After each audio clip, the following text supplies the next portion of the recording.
Hey everybody, it's Abby Johnson with Matterhorn Business Development. Welcome to today's live stream. I am so excited. I have Kit Hufman from Seneca here with me, and I'm really excited to talk about this subject because I was actually just telling Kit this is something that I don't even know that much about. You might think I do since I'm here on YouTube, but I'm really excited to get her insight on how to use personal branding to boost and build your business. So Kit, why don't you go ahead and introduce yourself? Yeah, well, thank you so much, Abby, for having me on the live show. I do have to mention to the audience, if you're hearing a little background music, I am currently taking this call from a restaurant in Argentina. I'm living abroad right now. Usually I have a co-working space that's a little bit more professional.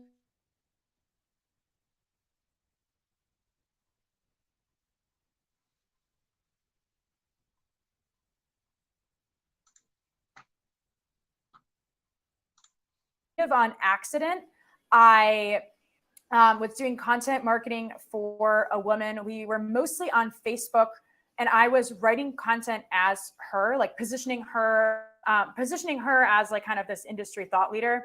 And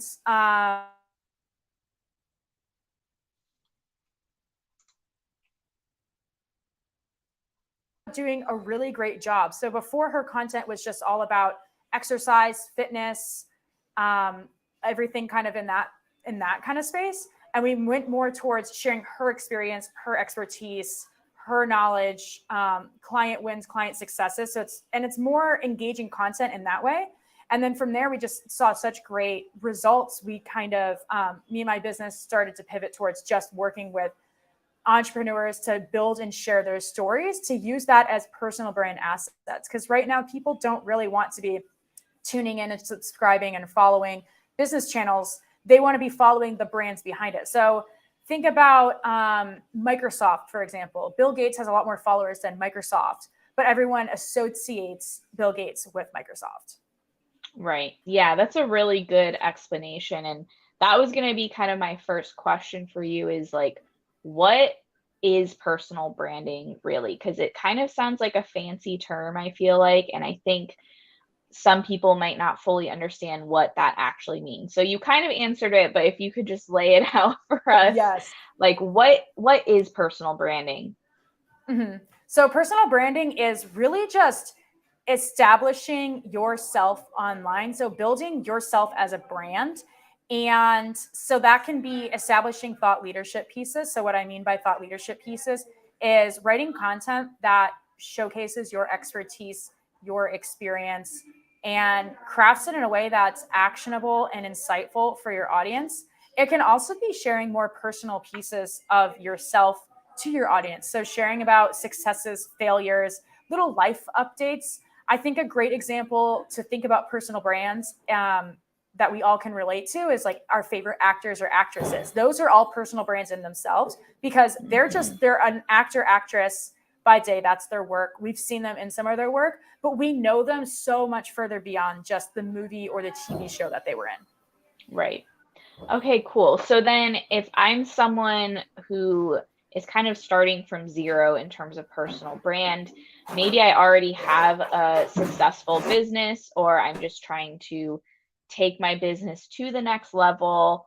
And I actually have clients like this where they're actually like super experts in their industry, but they don't really know what to do to start sharing that knowledge outside of their business or building their personal brand. So where to start, where to begin on this journey? Mm-hmm. So I think it kind of depends on who you are as a business. So if you're a more local or regionally based business, building a personal brand online maybe wouldn't be the best strategy for you to do. It maybe be really building those relationships in person in your communities. And I'll touch on that in a little bit on what that kind of looks like for in-person personal branding. For the people that I'm talking about for online personal branding, those would be people that maybe have a corporate job that want to position themselves for a promotion. Those are business owners that want to position themselves online to attract the top talent to their company. They maybe want to grab the attention for venture capital if they're doing venture capital rounds. They want to win new clients or PR opportunities. Those are a lot of the reasons that clients come to me. And what you kind of can do from that, like starting from ground zero, is kind of knowing your why. So all those reasons that I listed for building it online, you want to know, like, why am I going to be investing my time, energy, and thoughts into building this online? So if you know it's, I want to get more clients, and you have that mindset, it's like, okay, we know we want to get clients. Now we want to think, okay, so who are my clients, and mapping out who those people are and where they live on the internet. So for example, if you are a photography business, it would make perfect, and your clients are maybe newly engaged couples, like you're a wedding photographer, it would make so much sense for you to be on Instagram. It's a visual platform. There's a lot of like younger, like millennial Gen Z that's on that platform. So that's maybe where they typically live. And you can just position yourself on there really well. Versus if you are a B2B consulting business, anything that's business operations, maybe LinkedIn or Twitter would be a better place for you to live if that's where your clientele lives and like kind of interacts on a daily basis. And then you want to think about what kind of content on both of those platforms would make the most sense for those people to consume. So for example, if you're the wedding photographer on Instagram for newlyweds or newly engaged people, it would make sense to post content about best places to do photo shoots or things that you should prep for in advance for a photo shoot. And that's really showing yourself, because these aren't just like showing your work as a photographer. This is showing your subject matter expertise as an engagement photographer, showing what you need to do, what you need to prep, get people, giving them valuable information that they can take away, that actual valuable, insightful information. Versus the other end, if you're, for example, a business consultant or a business coach and you're writing content on LinkedIn, you're writing content for maybe new entrepreneurs.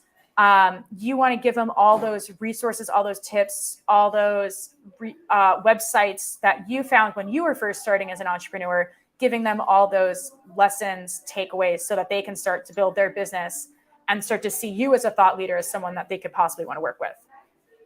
Got it. And I love that you touched on the why and what platform to focus on, because I think in this day and age of social media, people think that they just like want to be famous on social media for no reason, or just like, oh, I got to post all the time, because that's what you do, is you post all the time. But it's like, but why are you posting? What is the end game? And I also think people try to do all the things all at once. So for example, our platform is YouTube. Like that's what we've gone all in on. And we have a Twitter account, and I think the person who posts videos posts on there for me. I don't even know, because that's just not our channel. So I think that's really good advice of like what platform is going to be most vital for you and your industry, and focus on that platform. I love that. Okay, so then you pick your platform, you pick your why, and then where should we go from there? I think it's really just experimenting and putting yourself out there, which is the most vulnerable piece of it all. But it's really just, again, thinking about your audience and what would be helpful for them in their position. So kind of the 4 different content buckets that I work with my clients on is there's valuable. So that's that piece where it's like giving them information, giving them something that's tangible and actionable that they can do. There's conversational. So that's something that you're trying to wrap your audience into a conversation with. So for example, if you are a wedding photographer, it would maybe be asking your audience what between like maybe 2 photo shoots, like which one is your favorite? Like I'd love to know. Or what editing style do you like and why? Kind of like asking them questions to get them to talk. That's the point of the post. Or if you're a business consultant, for an example, that would be, what are kind of a call to action at the end of the post, or the post can be kind of around, what are the biggest struggles you're facing within your business right now? And really trying to get your audience to feel that they can connect and have those conversations with you on social media. The next one is there's valuable, conversational, emotional. So emotional is any kind of content that gets somebody to react emotionally right away. That's usually the viral pieces of content that we've seen all over social media. So that's like, for example, like cute animal pictures, or like news headlines with really crazy, like something really crazy is going on. Or that's something where somebody is doing something really kind for another person, or a kid is doing something or saying something really cute. Those posts all do virally well, because it reacts to your emotion right away. It's like, that's so cute. That's so funny. If it's like a meme, that's makes me so angry. If it's like a certain news headline, for example. And so you can take that kind of idea and put that onto your business too. So for example, there was the Barbie meme that went around, that like trend that went around Yeah, on I social saw that. media earlier this week. If people didn't Yeah. see it, it was basically this infograph that you could like Photoshop or like kind of drop your picture into on the Barbie movie poster. And you could like change kind of the top. It's like, this Barbie works in social media, or this Barbie, I don't know, like this Barbie always goes to the beach, something like silly that's like unique to you. Um, so hopping on that trend, and there can be other trends too if that's not up your alley, but just hopping on trends like that, or just in a way where it's you can speak to somebody so directly. So for example, if your platform is Twitter, that would be something where it's like a really hot take. So something that's maybe a little controversial, like I can't even think of a good example right now, but just like, those like really one-liner, like hot tweets where it's just something really short and snappy. It's maybe like you're taking a meme or a trend that's kind of going around that you kind of like put your own spin onto it that somebody could go off of and like do that. That gets shared a lot more. That helps connect your audience a bit more and kind of humanizes your company and your brand a lot more. And then the last piece of content of the 4 is promotional. And that goes back to your why. So if you are trying to get new clients, for example, that would be you posting and dropping your Calendly to book a discovery call. Or if your why is to get more PR speaking opportunities, that would be you posting other times that you've spoken on podcasts or live events and saying, had this great conversation, blah, blah, blah, blah, blah. If you are looking for anyone to come onto your podcast, I'd love to talk. Or if you're trying to hire more like top talent to your company, but be dropping that jobs page too on your post, so people know that you're hiring and that's where they need to go. Okay, awesome. Wow, those 4 buckets are so valuable. Thank you for sharing that. I feel Yeah, like you just shared like your secret sauce with that everyone is the right secret sauce. That is what we do. Yeah. now. So then, okay, I have so many questions now. I was telling Okay. Kit, I was like, I don't even know what questions to ask you yet, but now I have a lot of questions. So, and someone asked me this the other day of like, how frequent should they be posting? And I believe this probably varies per platform, but what is your take on frequency? Yeah, frequency, I say it's anything that you can commit to consistently. So a lot of times I'll have clients that come to work with me and they are so amped, they are so excited. They're like, I want to post every single day. And so my team and I, we kind of like pump the brakes. We know you're really excited right now, but we're trying to make this a long-term strategy. Organic content strategy is a long-term strategy. This isn't, you're not, I've had clients that have seen results in a week, but we want to be thinking about not just the results we're going to be getting maybe that first week, but maybe for the next few years. And content is hard. It is hard to be able to create a lot of really great content over years versus just in a week. So if that means that you just really take a look at yourself, can you commit to once a week? Okay, let's maybe start with once a week or twice a week, if you know that. If you're kind of like getting your foot bearings on there, maybe 3, 4, 5 times a week, but just start there, start small and prove to yourself and build that routine and consistency to show up consistently there. And the other piece is I would rather see high quality pieces of content than just you told yourself you're going to post every day. So you just throw together something within 5 minutes and throw it up on your social media. Once you get really good at content writing, you can write content in like 5-10 minutes. But if you're really new to content writing, it's probably going to take you a little bit more thought, a little bit more effort, a little bit more consideration to put that kind of high quality piece of content together than just 5-10 minutes. So instead of doing just 5-10 minutes, 5 days a week, do 25 minutes one time. Wow, that's awesome. And it's so true. I think I was going to ask you about like longevity and like kind of how long it takes to see results because I know, people see even our YouTube channel, okay, oh wow, you have like 40 something thousand subscribers and it's like, yeah, but it took us 3-4 years of consistency to see that and then it kind of started to snowball and we hit these big jumps, but it took a long time of consistency and persistence. So, what would you say in terms of like getting results or kind of setting expectations of like, okay, you aren't going to make one post and like get 50 new clients from it or something like that? That's a tough question because it really depends on what your background already is. Like if you're starting from ground one, it's really like finding out how you fit and like how your content fits into it, and like building that audience and community is the biggest piece there. And that because that is your entire community. Those are the people that are going to be helping you execute and like follow through on those goals. It really, again, depends on your goals. So if your goal is to get onto a podcast, there's thousands of podcasts. If you reach out to enough people, you'll eventually get onto a podcast. Versus if you have high tickets, like coaching programs that are $10,000, getting 50 people into that your first week, that's probably not going to happen if you don't have a community there already. So again, really depends on the scope of your goals and what success looks like for you on social media. And again, really depends on what platform you're on. So for example, LinkedIn is more of that business mindset. People are ready to kind of do deals on there versus Instagram. If you're DMing somebody, they're kind of like, this is spam, like get out of my DMs. So it really depends, but it all goes back to that community, your why and the scope of it. So, and it depends how much effort you put into. Cause I mean, like we were talking about, great content takes a while to fine tune, get to know you, your audience, your tone, direction, everything.